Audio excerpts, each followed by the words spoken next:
Hi!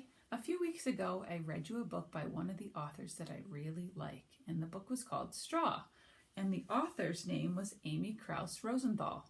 And I decided today I would share two other books that she wrote, because at my house, usually when I read one, my kids want me to read the other one after. So I thought that I would read both of them to you today. So I'm going to start off with Spoon. This is a favorite at my house, and I think you're going to enjoy it too. So here it goes.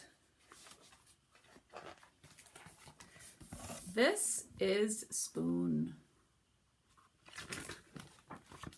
This is Spoon's family. On Sundays, Spoon goes to visit his Aunt Silver. He has to be on his very best behavior there. She's very fancy and proper. Goodbye, darling. Ta-ta. At bedtime, Spoon likes to hear the story about his adventurous great-grandmother who fell in love with a dish and ran off to a distant land. Lately, though, Spoon had been feeling blue. "What's wrong?" asked his mother. "You look a bit bent out of shape." "Nothing," mumbled Spoon. "It's just that I don't know. All my friends have it so much better than me. Like Knife. Knife is so lucky. He gets to cut. He gets to spread. I never get to cut or spread. Yes, Knife is pretty spiffy that way, isn't he? And Fork. Fork is so lucky. She gets to go practically everywhere. I bet she never goes stir crazy like I do. Fork does get out and make herself useful, doesn't she?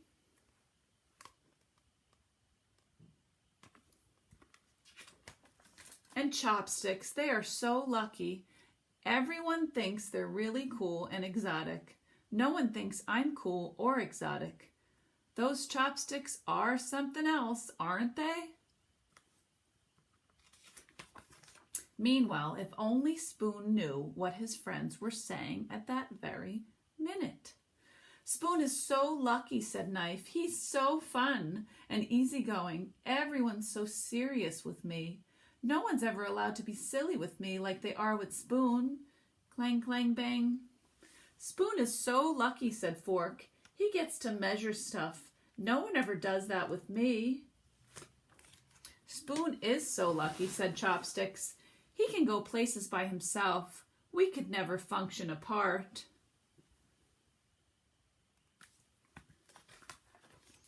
That night after bedtime stories, Spoon's mom turned off the light, tucked him in, and said, "You know, Spoon, I wonder if you realize just how lucky you are.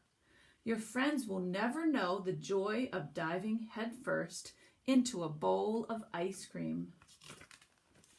They'll never know what it feels like to clink against the side of a cereal bowl. They'll never be able to twirl around in a mug or relax in a hot cup of tea." Hi. Spoon hadn't thought of it that way before. He lay awake in bed for a long time. His mind was racing. He felt so alive. There was only one thing to do.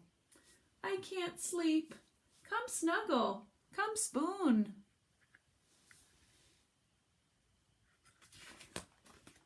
And so he did. Sweet dreams. And he's dreaming of all those desserts. And now I'm going to read Chopsticks.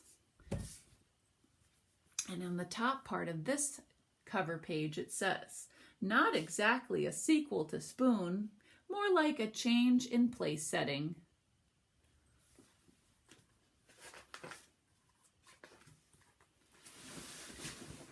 Perhaps you've met Chopsticks. They've been best friends for forever. They go everywhere together. They do everything together. They're practically attached at the hip. No one can remember ever seeing them apart. Nope. Nope. Never. Having mastered all the basic chopstick moves, they were now learning some fancy new culinary tricks. This required lots of practice.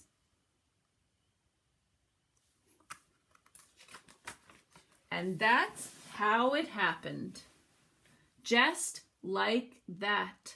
Snap! See, it started to break. He needs a doctor. Ouch! And there he is, Chopstick, lying on the floor with a broken piece. Chopstick was quickly whisked away. The others all waited quietly. No one stirred, not even Spoon. It was a clean break. He just needs to stay off of it while it sets. And that's glue talking. Day in and day out, Chopstick never left his side. And there he is on Monday, on Tuesday, on Wednesday, Thursday, Friday, Saturday, and Sunday. Until... Listen, you need to get out, venture off on your own a bit. And the other Chopstick says, what could I possibly do without you? Nothing. That's what.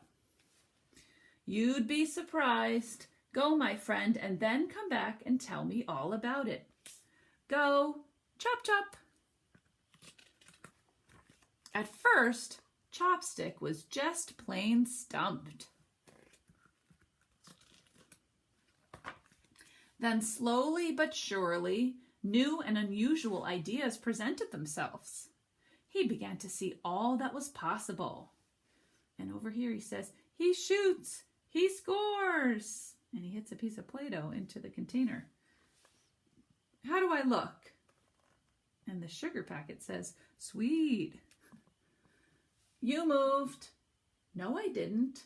So they're playing a game called Pick-Up Sticks.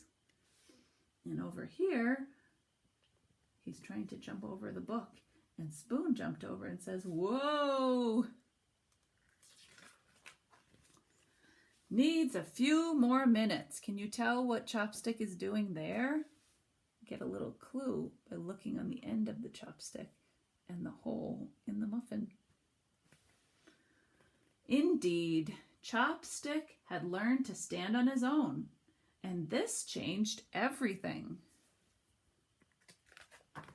Unexpectedly, being apart had made each of them even stronger. How's that leg? Feels fantastic. And not only that, they realized how many great new things they could now share. So if you look closely, you can see the things that they're doing together.